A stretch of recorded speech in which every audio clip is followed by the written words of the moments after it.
This is a presentation of Northeast Streaming Sports.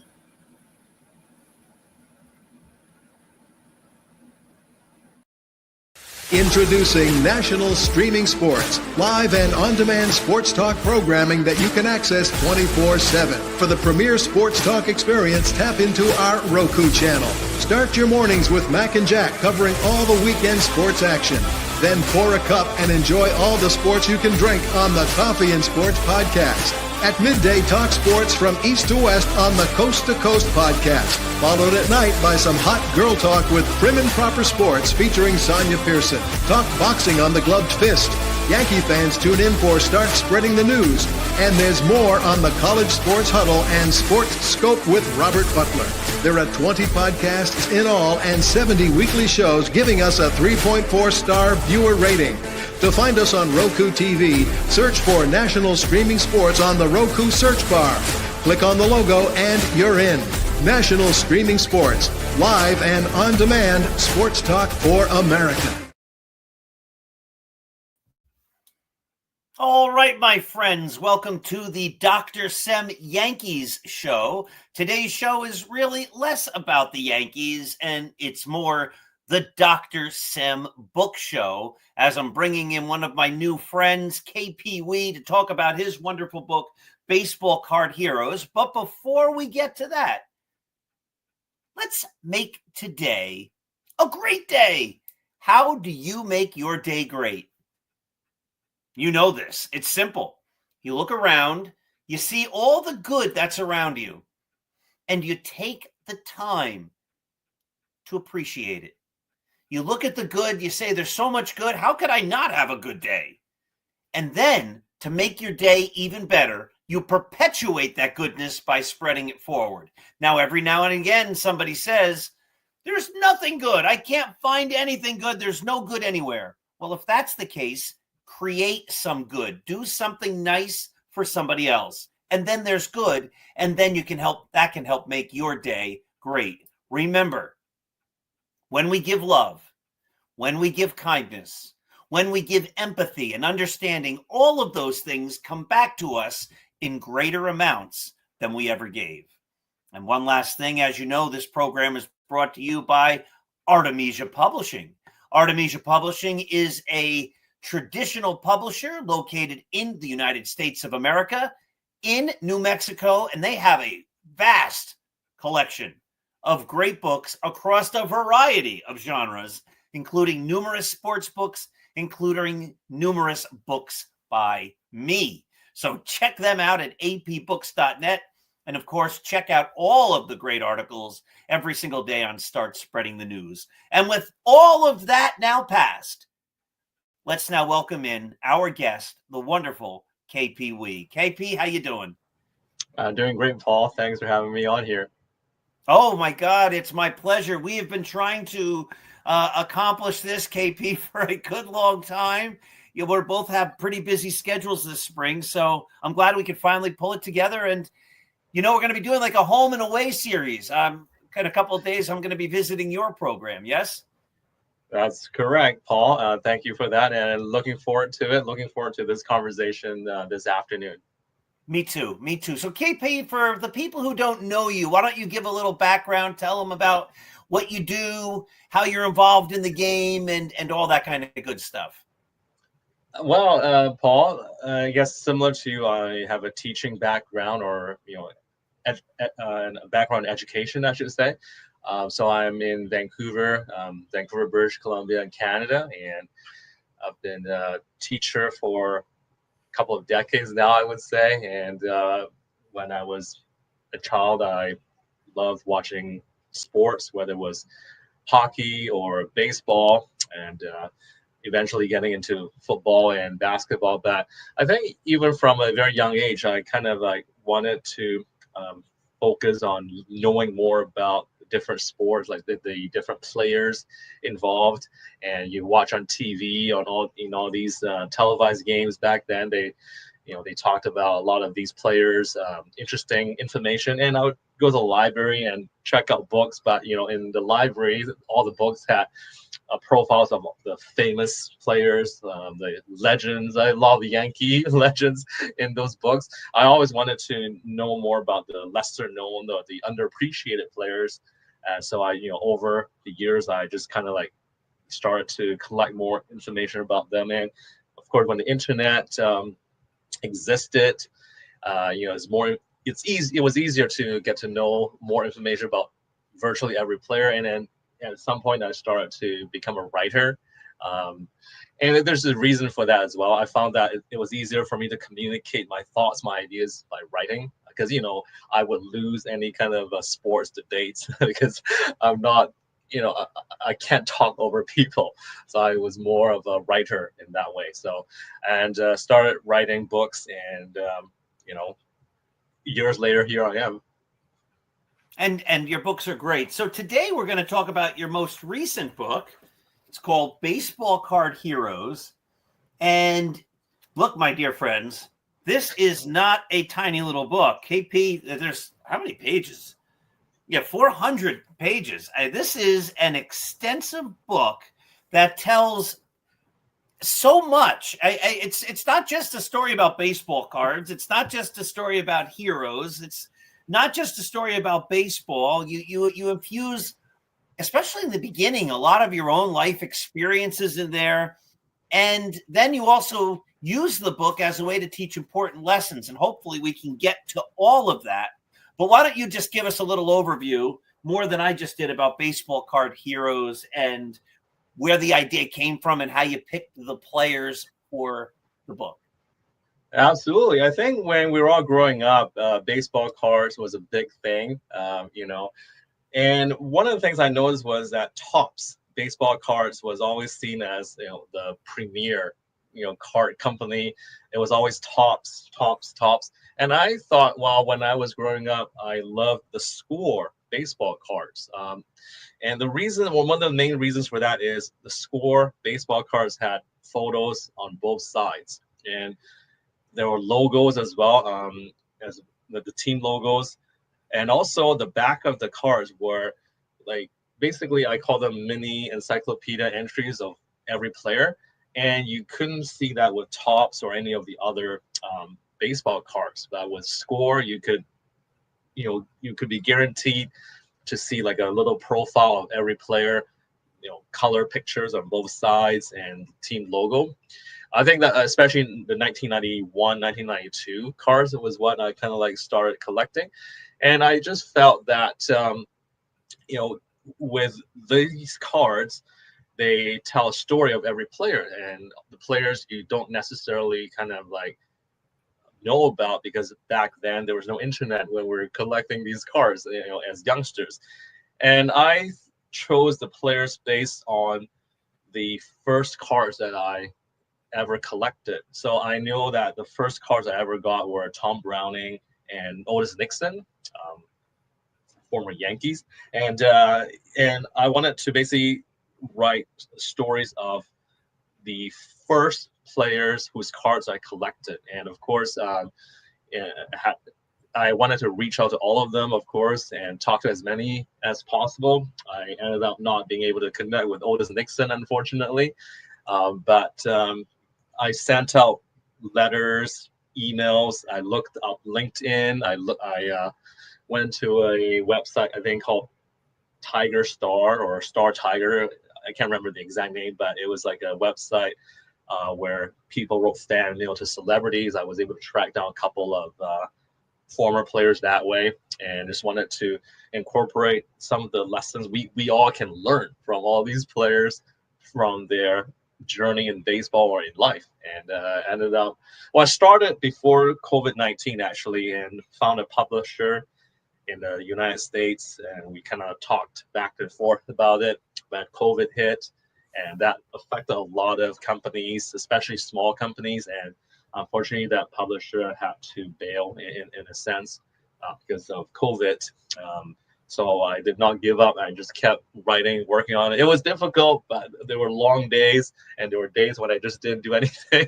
But eventually I got through it and published it, and here we are today. Yeah. So what I love about the book, and we're going to talk about it, and you sort of mentioned it, is I think 99% of the time when somebody writes a book like this, oh, baseball card heroes, you pick the era, whatever it would be, and you did the 90s. And if I had to name 15 players, Tony Gwynn, Cal Ripken Jr., Pedro Martinez, Derek Jeter, Mark McGuire, whatever, those would be the guys who would be discussed. But the guys you picked were all lesser known, right? They're all less heralded stars in a way, and not all were even stars. But you have Tom Browning, Don Slaught, Howard Johnson, Mark Gubiza, Greg Harris, Bob McDonald, Herb Winningham, Steve Buechele, Luis Alicea, Scott Livingstone, Don Paul, Gilberto Reyes, Brett Saberhagen, Bob Walk, Casey Candell, and Otis Nixon. So those guys, as you best remembered, as I recall, were in the very first pack you ever opened? The first cards I ever collected, I started not by purchasing packs of cards. And basically, I don't want to say I was poor or anything, but I was discouraged from, spending money to collect things, back in those days, I guess. My family was always preaching, don't spend money, don't waste money. If I had a comic book collection, I got yelled at sometimes for adding to my collection. So a lot of these cards I ended up, when I'm walking on the street, I saw, there's a baseball card right here. There's a hockey card right there. I'm going to pick it up and put it in my pocket and bring it home and look at it. So the first cards I ever got were not like from packages or from packs of these 15 or 12 cards. And coincidentally, the first two cards I got were against Score baseball cards of Nixon and Tom Browning. And, it was just by luck that these cards ended up in my hands. And eventually when I did, decide to buy cards, I went to these shops that had these little machines where you put in like a quarter or I forgot the amount. It might have been $1 or it might have been a quarter, and then you press the button or you press a slot, I should say, and then out comes a card. And then when I got, cards of Howard Johnson or Mark Gubiza, Brett Saberhagen, it was like, oh wow, look, these are superstars, so like 20 game winners or like MVP candidates. So yeah, for sure, it was not all the big names. And if I wanted to write about Tony Gwynn or Ken Griffey Jr. and stuff like that, it might be easier for me just to pick up a book from a library and go through it instead of rewriting their stories, because their stories have been written hundreds, if not thousands of times, and people know all about them, I would say. So and it just turned out that the first baseball cards I got were never Gwynn or Griffey Jr. or Canseco or any of these bigger names. But I think it worked out the way it did, and I was actually happy to be able to connect with the majority of those players whose cards that I collected. And the reception you received back from the players was extremely positive, correct? For the most part, yeah. I remember talking to Scott Livingstone, the former Detroit Tigers third baseman, and he was kind of like appreciating, or he was very thankful and grateful that I was contacting him to get his story, and he seemed to have like a good time reminiscing on the game that he got a big pinch hit was shown on MLB Network or some other classic sports channel, and he was able to show like the footage to his daughter. So you see, Dad got a big hit here, but it kind of brought back the memories of talking about these things. And I talked to a guy named Greg Harris, the guy who played for the Yankees in his last season briefly, through both left-handed and right-handed, and he wanted to talk a lot about what he experienced. And so he again was appreciative. There were lots of guys that have moved on to coaching or doing their own ventures, like Don Slaught, for example, doing his own, I guess, baseball school with the video equipment that he had helped to produce to help with correcting the swings for MLB players and softball players. So yeah, and then Mark Gubazon, we mentioned earlier, very, very gracious, willing to spend the time to talk about his baseball journey. And yeah, so there are a lot of players for sure who are very appreciative. Some, of course, were not able to chat. A couple of them were not able to chat, but for the most part, I think it was positive. And that was a great thing. I think so too, and you see the human side of all the players as you read the way you write the stories. It's engaging, and you feel like you're actually having the conversation with each of these guys, which really makes it fun. You write in a style that puts the reader into that room or onto that telephone call with the player, which was just a whole lot of fun. So, as we said in the beginning, we don't have a whole lot of time, but I wanted to talk about just a few players, a couple of them. Let's talk about Don Slaught. He was a Yankee in the 80s, a catcher. And I remember playing him a lot when I had a Stratomatic set in college. He was a catcher. He was on the Pirates, and then he was on the Yankees, I think, or maybe the Rangers, the Yankees, then the Pirates. I forget the exact order, but tell us the best thing from the Don Slaught chapter. Well, I think he shared a lot of interesting stories about George Steinbrenner. I love those the most. And he of course played in Kansas City as well. That's where he started. Oh, that's right. Yes. He had a lot of George Brett stories for sure. It was like he respected George Brett a lot because then George Brett took care of all the younger players. But I love the stories about George Steinbrenner, and some of these things I wanted to really verify, but couldn't because YouTube. I couldn't find those clips on YouTube, or couldn't find those in old newspaper archives. But Don Slaught told me a story about how one time he was named, I guess, the player of the game on the NBC Game of the Week. And he was doing a live interview with NBC. And apparently the phone rang during the interview because Don was wearing a Converse hat, not a Yankees hat. And apparently George Steinbrenner was calling to chew him out, to say, like, look, you play for the Yankees, right? Converse does not pay you. So basically cut that out. And I don't know if you knew of that or not. I couldn't find a clip on YouTube because you have to basically find the old Game of the Week telecast video, a video of that game to be able to see that. But so I took his word for it. There was also a story about how, I guess, the Yankees had been on a road trip. They came back for the first game and the ground was hard. The dirt was very hard at home plate. And I guess Don Slaught got the groundskeepers to come out to, I guess, soften the dirt by home plate. And again, the phone rings in the dugout. And of course, it was George Steinbrenner complaining something like, are you showing up my groundskeepers here? What's going on with you? Excuse me. And then, of course, the other story about his time with the Yankees. Again, Steinbrenner wanted Don to go see a psychologist because unfortunately, Slaught, when he was with Texas, had a pitch thrown at him that hit him in the face. I believe it was by the Red Sox pitcher or Ken Boyd. Damaged Slaught's face, and he was out of action for several weeks. And then he went to the Yankees. I guess Mr. Steinbrenner wanted to make sure that Don was not afraid of catching the baseball and having the ball coming at him, as a catcher. So that story was kind of neat.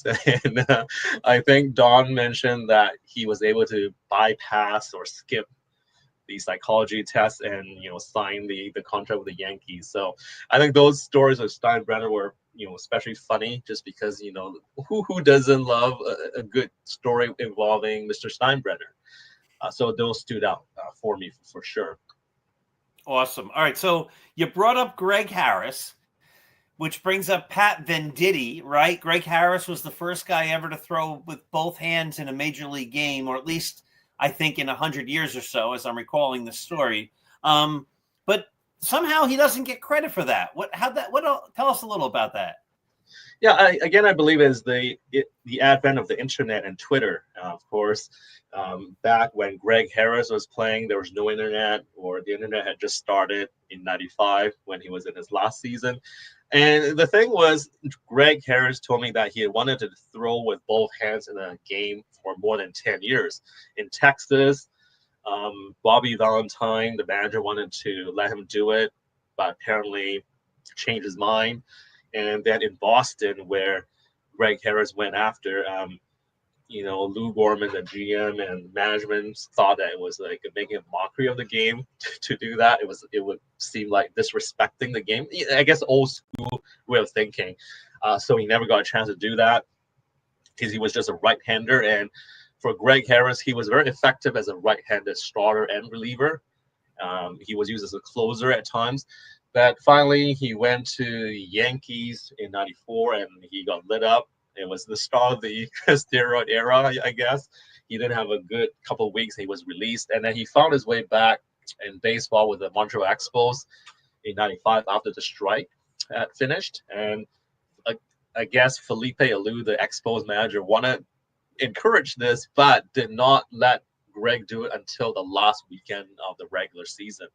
So Greg Harris only got to do it that one time in the big leagues where he threw both left-handed and right-handed in a game.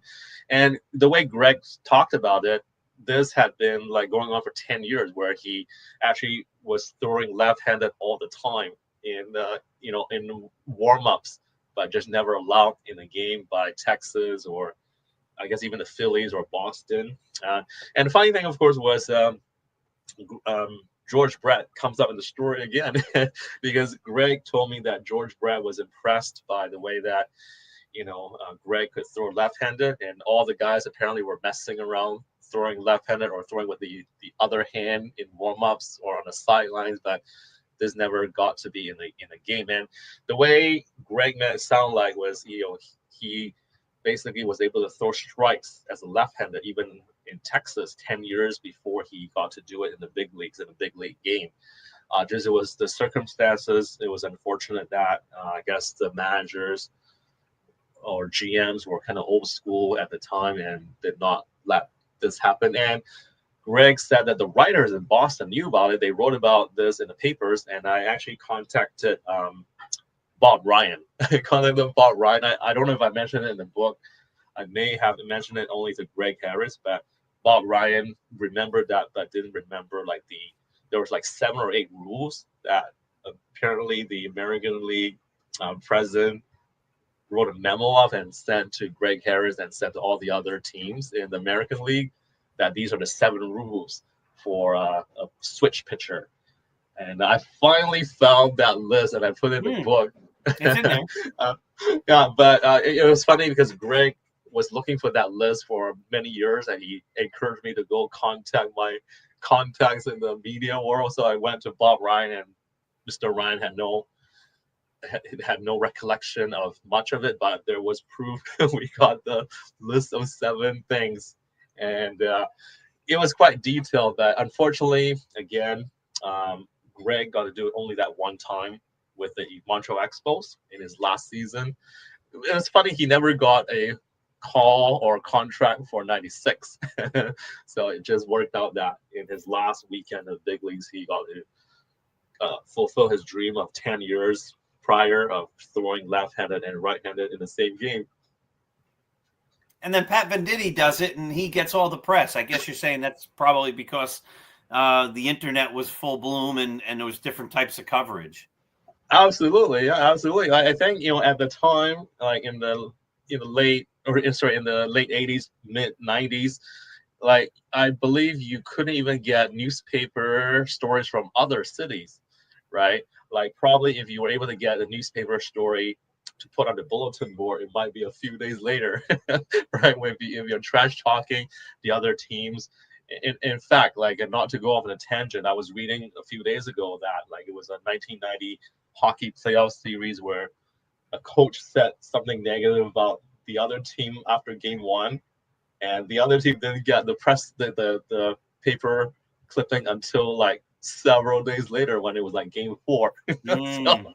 And put it on the bulletin board. So back in those days, it took a while, if the news ever traveled right to the other coast or to other cities. So back then it was totally different.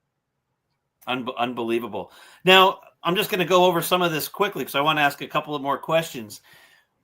One of the nice things I like about the book is in every chapter you talk about lessons that you learned by following the player, by reading about the player, by seeing how the player overcame adversity, by seeing how the player might have been a role player and he was able to step up in big times, or a guy like Otis Nixon who battled drug abuse and then was able to come back and have a whole lot of stolen bases and have a good batting average for a number of years after not being able to hit it all really in the beginning of his career. Every single chapter has lessons that can be used for grown-ups or kids and things like that. So I really love that. But since we're already getting to the bottom of the hour, it goes too quickly. Tell us if you have any other projects in the works. What's coming next? Absolutely. And I should mention a couple of former Yankees as well. Bob McDonald, Don Paul, certainly their story is very interesting.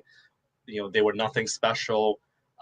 Or were told they were nothing special, but made it to the big leagues and stayed for a bit. But as far as other projects, not baseball related. Actually, one of them is. Now, we just finished the Stanley Cup playoffs, the Stanley Cup final a few days ago. I was very happy that the Florida Panthers beat the Edmonton Oilers. I'm not an Oilers fan, but the current book I'm working on is a story about the 1990 Oilers, the last team to win in Edmonton. There's a story behind that. The reason is the first hockey playoff series I ever watched were the Oilers, because I lived in Fort McMurray at the time and got to know the game a little bit. Became a fan that way. But the next book is about the 1990 Edmonton Oilers. Nice. But I was not happy they made it to the finals this year. I was hoping they would get knocked out. So that's kind of contradictory. Like, even when I was writing the 1988 Dodgers book, I was not a Dodger fan. The other book is a trivia book on the LA Dodgers. I thought fun. I had enough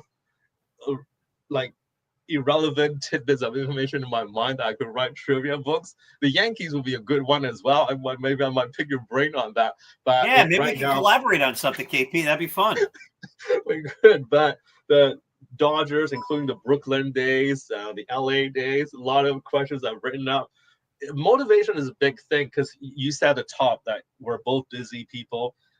There are often days when it's very, very hard for me to get motivated to sit down and write something. But those two things right now on the go: 1990 Oilers, Edmonton, a Dodger trivia book. That's all.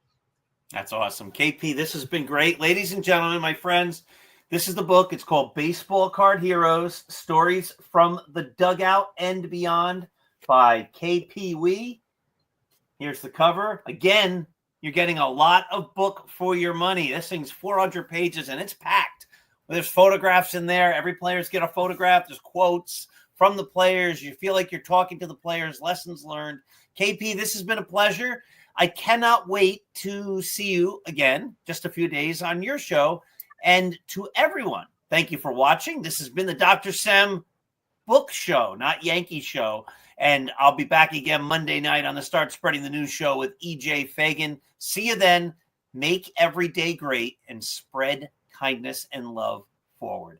KP, once again, thank you so much. Have a great day, everybody.